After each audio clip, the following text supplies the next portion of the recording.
நான் டாக்டர் வசந்தி திருவேந்தன். இங்கே சைல்ட்ரஸ்ட் ஹாஸ்பிட்டலில் நான் 20 ஆண்டு காலமாக வேலை செஞ்சுட்ருக்கேன். சீனியர் கன்சல்டண்ட்டாக இருக்கேன். இப்போ நிறைய இஷ்யூஸ் பார்த்தீங்கன்னா, குழந்தைங்க வந்து பேரண்ட்ஸ் கூட்டு வர்றது குழந்தைக்கு வயிறு வலி நிறைய குழந்தைகள் ஹாஸ்பிட்டலுக்கு வர குழந்தைகள் பார்த்தீங்கன்னா இந்த கம்ப்ளைண்ட்ஸோட வராங்க.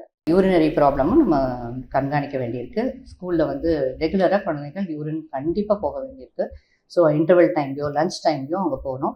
ஸோ இதெல்லாம் பேரண்ட்ஸ் வந்து கண்டிப்பாக இதை வந்து குழந்தைகளுக்கு புகட்ட வேண்டும். ஸோ யூரின் போடுறது, மோஷன் டெய்லி போடுறது, இதெல்லாம் வந்து நீங்களும் கண்காணிக்கணும். சரிங்களா? அதை தவிர நம்ம 2 அதர் ப்ராப்ளம்ஸ் இருக்குது. Like I want to address immunisation. Vaccines வந்து கண்டிப்பாக நீங்கள் போடணும். தடுப்பூசி ரொம்ப முக்கியம். ஸோ எல்லா குழந்தைங்களும் அந்தந்த ஏஜில் தடுப்பூசி போடுறது ரொம்ப முக்கியம். டயபெட்டிஸ்ன்றது இப்போ வந்து அவேர்னஸ் இம்ப்ரூவ் ஆகிட்டு இருக்குது. ஸோ குழந்தைகள் வந்து நிறைய அதிகமாக யூரின் போகிறது, அதிகமாக டயர்டாக இருக்கிறது, ரொம்ப ஃப்ரீக்வெண்ட்டாக யூரின் போனாலோ, ரொம்ப அதிகமாக தண்ணி குடித்தாலும் you should also be aware that's a condition like diabetes even in children.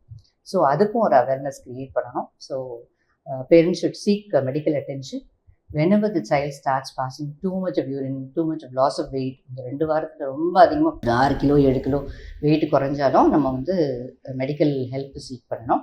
At least check the urine and blood to see if there's any hyperglycemia, sugar ஹையாக இருக்கான்றதை பார்த்துக்கணும்.